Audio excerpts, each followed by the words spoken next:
గత శ్లోకాల్లో శంకరాచార్యుల వారు ఎన్నో విషయాలు మనకు తెలియజెప్పారు. వ్యామోహాలు ఎంత చంచలమైనవి, మనిషి జీవితాన్ని ఎటువంటి అల్పమైన స్థితికి దిగజారుస్తాయి. చివరికి గమ్యం తెలియనటువంటి అజ్ఞానమైన పరిస్థితుల్లో అతని జీవితం ముగుస్తుంది. అందువలన జ్ఞాన మార్గం తెలుసుకోవటానికి ప్రయత్నం చేయాలి అని జగద్గురువు చెప్పినటువంటి దాన్ని మనం మళ్ళీ తిరిగి మననం చేసుకుంటూ ఉందాము. అదేవిధంగా ఈ శ్లోకంలో కూడా ఇంకా ఆయన హెచ్చరిక చేస్తూనే ఉన్నారు. జీవితం ఎంత స్వల్పమైనదో, ఉన్నటువంటి జీవితం కూడా నాలుగుగా మనం మూడు ప్రాయాలుగా మనం విభజించుకుంటే, మూడు ప్రాయాల్లో కూడా ఎటువంటి వ్యర్థమైన జీవితాన్ని మనిషి గడుపుతూ ఉన్నాడు. జన్మ వచ్చింది మొదలు మరణించే వరకు కూడా ఈ మధ్యకాలంలో మూడు రకాలైనటువంటి దశలు మానవుడికి ప్రాప్తిస్తూ ఉంటాయి. ప్రాప్తించినటువంటి ఆ దశల్ని మనిషి ఏ విధంగా దుర్వినియోగం చేసుకుంటున్నాడో అని చాలా స్పష్టంగా ఈ శ్లోకంలో స్వామి చెప్పారు. అదేంటో మనం ఇప్పుడు విందాము. బాలస్తావత్ క్రీడాసక్తః, తరుణస్తావత్ తరుణీసక్తః, వృద్ధస్తావత్ చింతాసక్తః, పరసే బ్రహ్మణి కోపినసక్తః.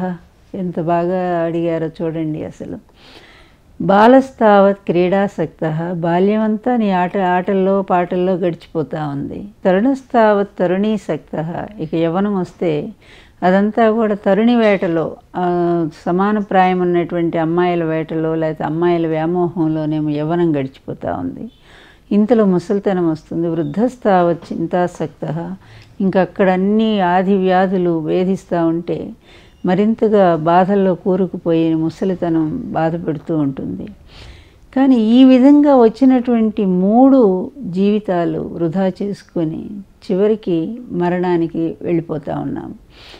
అందువల్ల ఈలోపు జీవితంలో ఒక్కసారైనా సరే పరమాత్మని గురించి నువ్వు ధ్యానం చేసావా? బ్రహ్మతత్వాన్ని గురించి ఒక్కసారైనా ఆలోచించావా? ఆ జ్ఞానాన్ని గురించి ఏమైనా నేర్చుకున్నావా అని ఒక్కసారి ఆలోచించోడు. అసలు జీవితం ఏముంది నీకు? ఈ లౌకికమైనటువంటి విషయాల్లో పడి పూర్తి అజ్ఞానాన్ని కొని తెచ్చుకోవటం, అజ్ఞాన వ్యాపారాలు చేస్తూ మరింత అజ్ఞానాన్ని పెంచుకోవటం, వృధాగా మరణం దగ్గరికి వెళ్ళిపోవటం. రోగాలు తప్ప జీవితానికి ఏదైనా మిగిలినయా అని చెప్పి ఆలోచించి ఒక్కసారి చూడు. ఎందుకంటే అసలు ఎందుకు వచ్చింది ఈ జీవితం, ఎక్కడికి పోతున్నామనే ఆలోచన కూడా లేకుండా పుట్టడం, పెరగటం, ఏదో సంపాదించుకోవటం, జీవితం గడపటం, మరణించటం, ఇదేనా? దీనికోసమే మానవ జీవితం వచ్చిందంటే ఇది నమ్మాలా? ఒక్కసారి ఆలోచించి చూడు. వీటి కోసమే ఇంత విలువైనటువంటి జ్ఞానాన్ని మనిషికి మరి ఆ పరమాత్మ ప్రసాదించాడా? ఆ జ్ఞానంతో చేయదగిందేమి లేదా? ఎంతసేపు ప్రేయోమార్గమేనా?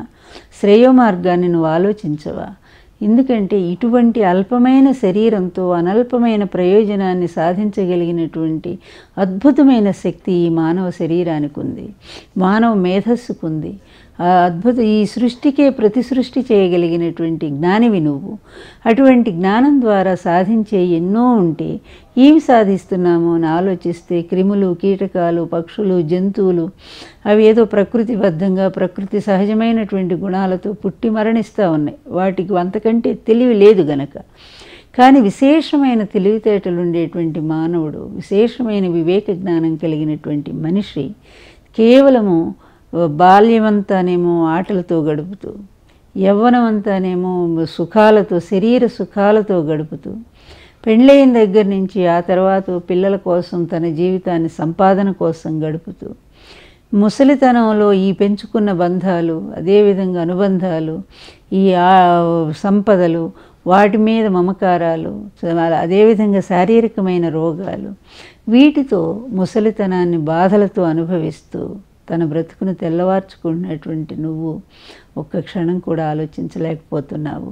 ఇంద్రియాలకు లోబడ్డటువంటి నువ్వు, కేవలం ఇంద్రియాలే పరమావధిగా బ్రతుకుతున్నటువంటి నువ్వు, ఇంద్రియాలు నిన్నెంత దిగజారుస్తున్నాయో మనకి భగవద్గీతలో కూడా శ్రీకృష్ణ పరమాత్మ చెప్పిన ఈ శ్లోకం ఈ సందర్భంగా చక్కగా సరిపోతుంది. యతతోహ్యపి కౌంతేయ పురుషస్య విపశ్చితః ఇంద్రియాణి ప్రమాధీని ప్రసవం హరంతి మనః. ఎంత చక్కటి శ్లోకం అంటే, ఈ ఇంద్రియాలు పూర్తిగా మనిషిలోని జ్ఞానాన్ని, విజ్ఞాన్ని కార్చిపారేస్తున్నాయి. అది లేకుండా నిర్వీర్యం చేస్తూ ఉన్నాయి. అంత బలంగా ఇంద్రియాలు జ్ఞానాన్ని, ఈ మనిషిని వీటిని కప్పేస్తూ జీవితాన్ని దిగజారుస్తున్నటువంటి పరిస్థితుల్లో, అందుకే ఈ బాల్యాన్ని నువ్వు వృధా చేసుకుంటున్నటువంటి నువ్వు ఒక్కసారి గనక చింతన చెయ్యగలిగితే కేవలం ఆటలకే పరిమితం కావు. ఎందుకంటే బాల్యం అంటే నేను చిన్నపిల్లవాడిని కదా, నేనేం సాధించగలను, ఏం చేయగలను, నాకేమి జ్ఞానం ఉందని అనుకోవచ్చు. కానీ చాలా చిన్న వయసులోనే, 5 సంవత్సరాల వయసులోనే ప్రహ్లాదుడు ఎంత జ్ఞానాన్ని పొందాడో ఆలోచించు. ధ్రువుడు తపస్సే చేసి శ్రీహరిని మెప్పించాడు. అదేవిధంగా స్వామి వివేకానంద, ఇప్పుడు మనం చెప్పుకుంటున్నటువంటి శంకరాచార్య 5వ సంవత్సరంలోనే సన్యాసం తీసుకున్నారు. ఆయన 20 సంవత్సరాలకే ఒక అద్భుతమైన జ్ఞాన ప్రపంచాన్ని ఈ భూమికి అందించారు మహానుభావులు. అందువలన సంస్కారాన్ని బట్టి వస్తుంది తప్ప అజ్ఞానంలో ఉండిపోతే నువ్వు సాధించేది ఏమీ ఉండదు. అందువల్ల మహానుభావులు చెప్పినటువంటి మార్గాలు మనకి ఎన్నో ఉన్నాయి. ఆ మార్గంలో ప్రయాణించటం ఉత్తమం. వారు అందించిన అనుభవ సారాంశాన్ని గ్రహించటం కూడా, తెలుసుకోవటం కూడా చాలా అవసరం అనేటువంటిది తల్లిదండ్రులు గుర్తించాలి, వాళ్ళ బిడ్డలకు నేర్పించాల్సిన అవసరం ఉంది. బాల్యం నుంచే బంగారం, పుటం పెట్టిన బంగారం లాగా వాళ్ళ బాల్యాన్ని తీర్చిదిద్దగలిగినటువంటి అవకాశం తల్లిదండ్రులకి, గురువులకి ఉంటుంది. కనుక ఈ తల్లిదండ్రులు, గురువులు మంచి సంస్కారం కలిగిన బిడ్డల్ని సమాజంలోకి వాళ్ళని ముందుకు పంపించాలి అంటే ఇటువంటి జ్ఞానం చాలా అవసరం అని చెప్పి శంకరాచార్యుల వారు ఈ శ్లోకం ద్వారా మనకు తెలియచేస్తూ ఉన్నారు. అందుకనే ఈ యవ్వనము ఎంతకాలం ఉంటుందో అసలు ఎవ్వరికీ తెలియదు. ఎందుకంటే ఆ యవ్వన కోరికల్లో పడి అతను ఏం చేస్తున్నాడో తెలియకుండానే అది చాలా తొందరగా గడిచిపోతుంది. తీరా కళ్ళు తెరిచి చూసేసరికి ఉండదు, ముసలితనం వచ్చేస్తుంది, అప్పటికే వచ్చేస్తుంది. అయ్యో నా యవ్వనం ఇంత తొందరగా అయిపోయిందా, అప్పుడే ముసలివాడిని అయ్యానా అని బాధపడుతూనే ఉంటాడు. ఆ బాధ కొద్దీ ఇంకా ఏవో చాలా తప్పులు చేసుకుంటాడు, దాన్ని కప్పిపుచ్చుకోవడానికి చాలా చేస్తుంటాడు. అందువలన ఇంకా లోకంలో ఉండే అందాలన్నీ కూడా అనుభవించాలని ఇంకా కోరికలు పెంచుకుంటాడు. అరే వచ్చింది ఈ ముసలితనము, ఇప్పటి వరకు నేను ఏమి చేయలేకపోయాను, నా కోసం నేనేమి చేసుకోలేకపోయాను, బయట సమాజం కోసం ఏం చేయలేకపోయాను, కనీసం ఇప్పుడైనా నేను ఏం చేయాలి అని చెప్పి ఒక ఆలోచన అప్పుడైనా కలుగుతుందంటే అస్సలు కలగని ఈ ఇంద్రియాలు అతన్ని అణిచిపెట్టి ఇంకా ముసలితనాన్ని కూడా భ్రమపెట్టే స్థితిలో నేను ముసలివాడిని కాలేదు, అలాగే స్త్రీలు కూడా నాకు ముసలితనం లేదు అనుకుంటూ ఒక భ్రమలో బ్రతుకుతూ మరిన్ని తప్పులు చేస్తూ ఒక జీవితాన్ని ఈ విధంగానే నిస్సారంగా గడుపుకునేటువంటి పరిస్థితిలో ఒక్కసారి నువ్వు తెలుసుకో. ఇదే శాశ్వతం అనేటువంటి ఒక భ్రమలో బ్రతుకుతున్నటువంటి నువ్వు లోకం, దాని అందాలు, దాని అనంతమైనటువంటి విస్తారమైనటువంటి అనుభూతులు, వీటన్నిటిని అందుకునే ప్రయత్నంలో నీలో శక్తి అంతా, నీలో ఉండే జ్ఞానమంతా, ఇవంతా కూడా వృధాగా అయిపోతున్నాయి అనేటువంటి విషయాన్ని తెలుసుకోవాల్సిన అవసరం ఉంది.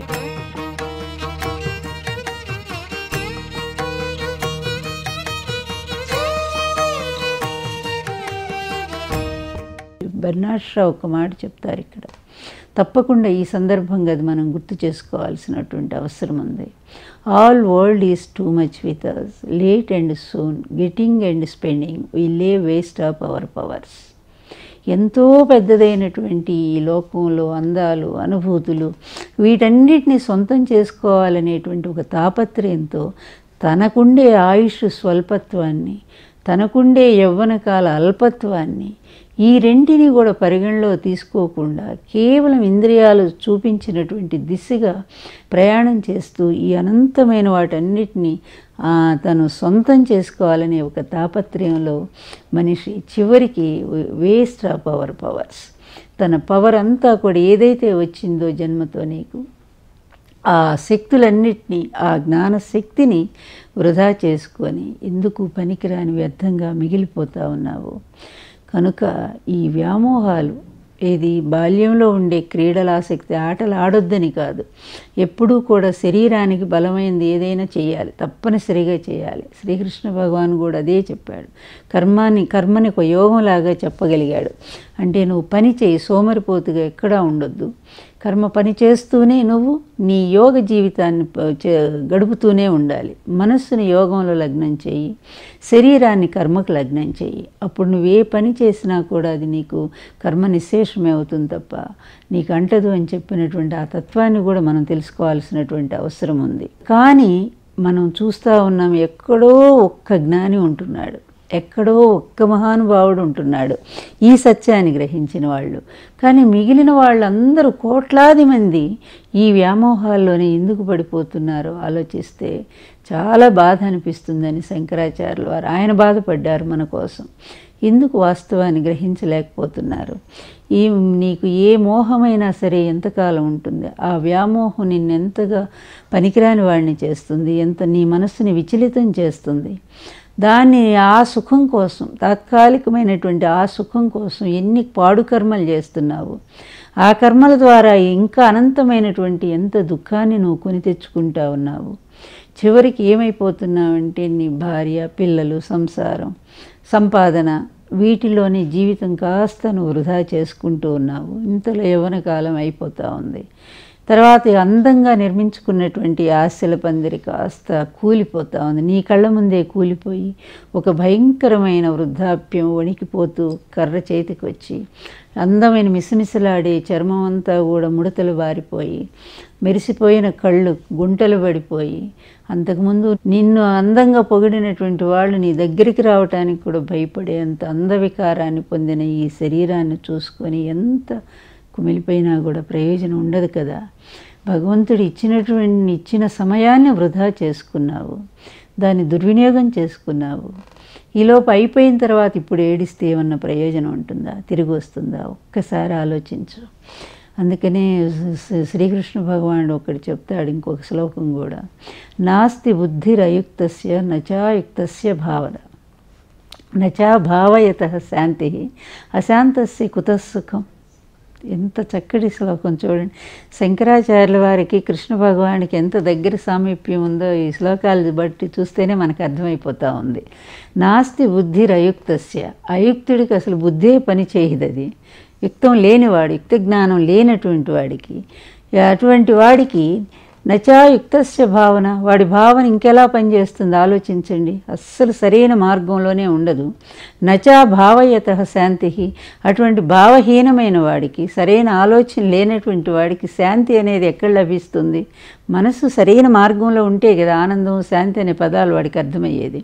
అలా కాకుండా వాడు బుద్ధే వక్రంలో ప్రయాణం చేస్తుంటే వాడికి శాంతి ఎట్లా వస్తుంది? అలాంటి అశాంతస్య కుతసుఖం, ఇక ఎప్పుడు అశాంతితో ఏడ్చేవాడికి ఇక సుఖమనే మా పదానికి అర్థమే తెలియని పరిస్థితుల్లో వాడు ఉండిపోతాడు. అంతగా నిన్ను, నీ ఇంద్రియాలు, నువ్వు సుఖాలనుకునేటువంటి నీ సంసారము, నీ బంధుత్వాలు, నీ వ్యామోహాలు, ఇవన్నీ కూడా నిన్ను ఎక్కడికి నడిపిస్తున్నాయంటే పూర్తి అశాంతి మార్గంలో నడిపిస్తున్నాయో మూర్ఖుడా, అర్థం చేసుకో అని స్వామివారు మనకి చెప్పేటువంటి దాన్ని మనం పూర్తిగా అర్థం చేసుకోవాలి. పోనీ ఏదైనా నీతో స్థిరంగా ఉంటుందంటే ఏమీ ఉండదే. ఇన్నాళ్ళు ఈ శరీరాన్ని పోషించి ఎటువంటి సౌందర్య లేపనాలు దీనికి వాడావో, అదేవిధంగా ప్రస్తుతం చూస్తే ఇంకా దారుణంగా ఉంటుంది. ఏ బ్యూటీ పార్లర్లకు వెళ్ళటం, లక్షలాది రూపాయలు ఖర్చు పెట్టుకోవటం, ఎంత తాత్కాలికమైనటువంటి శరీరం కోసం ఎంత ధన దుర్వినియోగము, ఎంత సమయ దుర్వినియోగము, పూర్తిగా మళ్ళీ అందులోనే కూరుకుపోవటం, ఈ అందమే శాశ్వతం అనుకోవటం, ఈ సౌందర్యం ఎప్పుడో 1000 సంవత్సరాలు 1,00,000 సంవత్సరాలు బ్రతుకుతామన్నట్టుగా పూర్తిగా దానికి నిరర్ధకంగా జీవితం గడపటము. ఇప్పుడు ఇన్ని చేస్తే అదేమన్నా ఉంటుందా? ఒక్క రోగం రాగానే ఈ శరీరం సడలిపోతుంది. నువ్వు అనుకున్న అందం నీ కళ్ళ ముందే కరిగిపోతూనే ఉంటుంది. అందువలన అట్లాంటప్పుడు మరింత దుఃఖపడుతూ ఉంటావు. అయ్యో నా కళ్ళ క్రింద నలుపు వచ్చింది, లేకపోతే నా చర్మం నిగారింపు తగ్గిపోయింది, అయ్యో నేను ఎట్లా బతకాలి. ఇదా చివరికి నీ జీవితం అనేది చర్మం చూసుకొని బ్రతకటానికి వచ్చింది. ఇంత విలువైన జ్ఞానం అనేది కేవలము ఈ యవ్వన సుఖాలు అనుభవించడం కోసమా వచ్చింది? ఆలోచించి చూస్తే మనం ఎంత నిష్ప్రయోజనంగా ఈ శరీరాన్ని వాడుతున్నామో ఒక్కసారి ఆలోచించు. తర్వాత ముసలితనం, ఆ వయసుతో వచ్చినటువంటి బాధలన్నీ కావు, పెంచుకున్న వ్యామోహాలే అతనికి ఉరితాళ్ళలాగా క్షణక్షణం బిగుసుకుంటూ ఒక్క క్షణం కూడా అటు ఇటు కదలలేనటువంటి పరిస్థితుల్లో మరింత ఇబ్బంది పెడతాయి. అప్పుడు ఇక ఇంతలోకి మృత్యు వచ్చి తలుపు తడుతుంది. అరే బాబు అయిపోయిందిలే, ఇక చాలు పద, నువ్వు చేసినవి చాలు ఇంకా అని చెప్పి అప్పుడు ఏడుస్తాడు. అయ్యో నేను ఒక్కసారి కూడా రామ అనుకోలేదు, ఒక్కసారి కూడా భగవంతుడి గురించి ఆలోచించలేదు, లేకపోతే జ్ఞానవంతమైన పని ఒక్కటి చేయలేదు, కనీసం ఎవరో కోసం కాదు నా కోసం కూడా నేను చేసుకోలేకపోయాను అనుకున్నా కూడా ఈ మృత్యు నిర్దాక్షిణ్యంగా ఈ శరీరంలో నుంచి జీవుణ్ణి లాగి బయటికి తీసుకుని వెళ్ళిపోతుంది, అయిపోతుంది. ఎందుకు పుట్టావో నీకే తెలియదు, ఎందుకు పెరిగావో తెలియదు, చివరికి ఎందుకు చచ్చావో కూడా నీకు అర్థం కానటువంటి పరిస్థితుల్లో నీ జీవితం ముగిసిపోతుంది. కనుక ఓ అజ్ఞాని, అజ్ఞానం అనే తెరను తొలగించుకొని ఒక్కసారి జ్ఞానం అనే వెలుగులోకి రా. వాస్తవం అనేది ఏంటో తెలుస్తుంది. శరీరం బుద్భుతమైనటువంటిది, క్షణికమైనవి సుఖాలు. కనుక ఇంత అల్పమైన వీటి కోసం జీవితాన్ని ఎంత వృధా చేసుకున్నావో, ఎన్ని పాపాలు చేస్తున్నావో, ఎన్ని కర్మలు, వాటి ద్వారా వచ్చేటువంటి ఫలితాలు, వీటన్నిటికీ జన్మజన్మలకి ఒక 10,000 జన్మలెత్తినా కూడా ఈ కర్మ నుంచి నివృత్తి కానంతగా మరింత పెంచుకుంటూనే పోతున్నావే. అందువలన ఒక్కసారి ఆలోచించు అని ఈ సందర్భంగా ఒక కథను తెలియజేస్తాను నేను.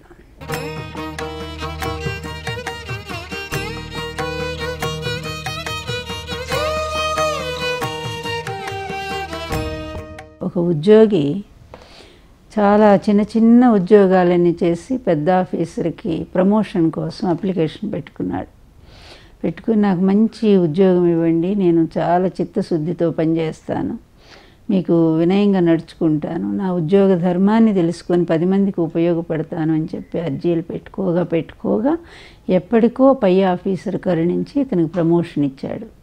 ప్రమోషన్ ఇచ్చి ఆయన ఒక్కటే చెప్పాడట, చాలా నిక్కచ్చిగా ఈ ఉద్యోగము మరి నువ్వు ఏ విధమైన స్వార్థం లేకుండా చేసుకోవాల్సిన అవసరం ఉంది.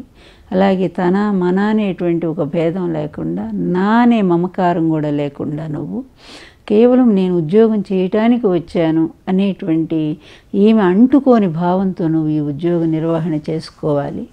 ఎక్కడా కూడా ఉద్యోగంలో తప్పు చేయొద్దు నువ్వు, ఇది అందరికీ సంబంధించినటువంటిది అని కనుక బుద్ధిగా చేసుకోమని చెప్తే సంతోషంగా అతను ఒప్పుకోని ఉద్యోగి ఆ ఉద్యోగంలో చేరిపోయాడట. చేరిపోయిన తర్వాత సక్రమంగా నిర్వహిస్తానని మాట ఇచ్చాడు ఆ పై ఆఫీసర్కి.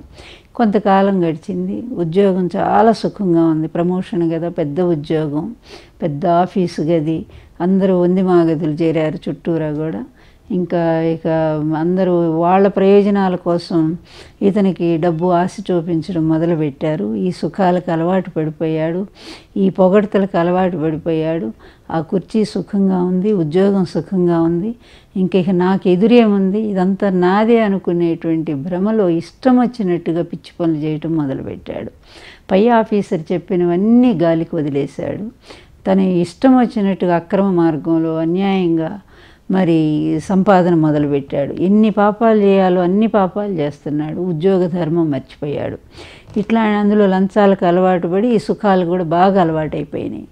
ఇంకా దాంతో ఎవరిని లెక్క చేయటం మానేశాడు. అహంకారం పెరిగిపోయింది, తీవ్రమైన అహంకారంగా ఇదంతా నాది, నేను తప్ప ఇక రెండోది లేకుండా ప్రవర్తించడం మొదలుపెట్టాడు. అట్లాంటి పరిస్థితులు ఆ నోట ఆఫీసర్కి తెలిసింది ఈ విషయం.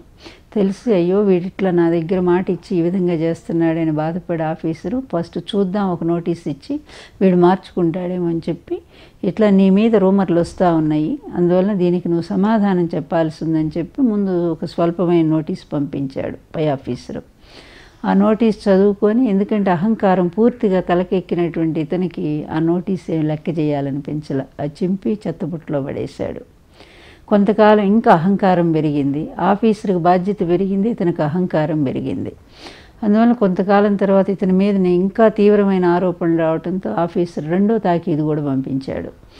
ఈ రెండోది కూడా అతనంతే లెక్క చేయలేదు, అవతలు చింపి పడేశాడు. ఇంకా అహంకారం పెరిగింది. ఈసారి మూడోది కూడా పంపించాడు. ఈసారి తీవ్రమైనది పంపించాడు.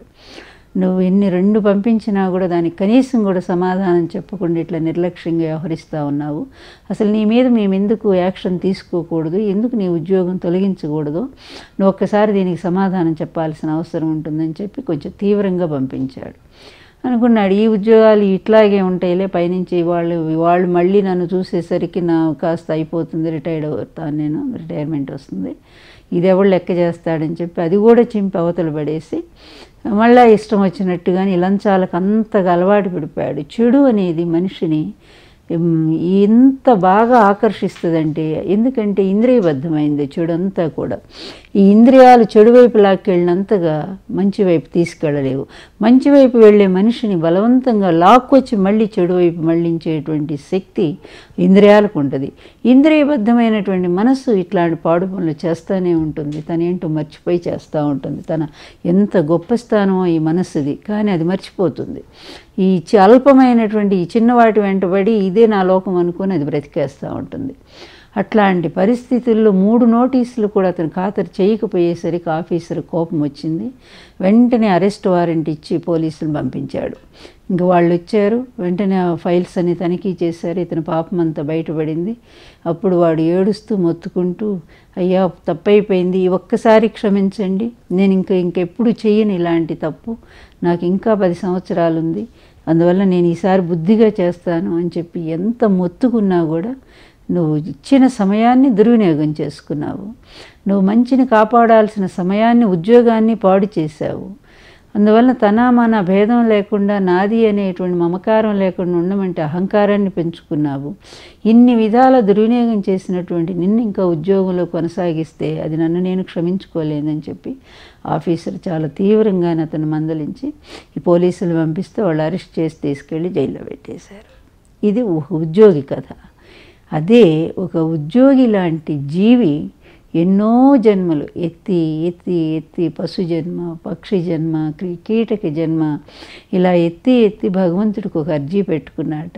అయ్యా నేను ఇన్ని జన్మలు ఎత్తుతున్నాను, చాలా బాధగా ఉంది నాకు, అందువలన ఒక మంచి ప్రమోషన్ ఇవ్వండి, మంచి శరీరాన్ని ఇవ్వండి, అటువంటి ఉత్తమమైన శరీరాన్ని ఇస్తే నేను తప్పకుండా మంచి నీ పట్ల వినయ విధేయతలతోనూ మీరిచ్చిన శరీరాన్ని నేను సార్థకం చేసుకొని మంచి జీవితం గడుపుతానని చెప్పి ఏడిస్తే భగవంతుడు కరిగిపోయి ఉత్తమమైనటువంటి మానవ శరీరాన్ని అతనికి ప్రసాదించాడు ఆ జీవికి.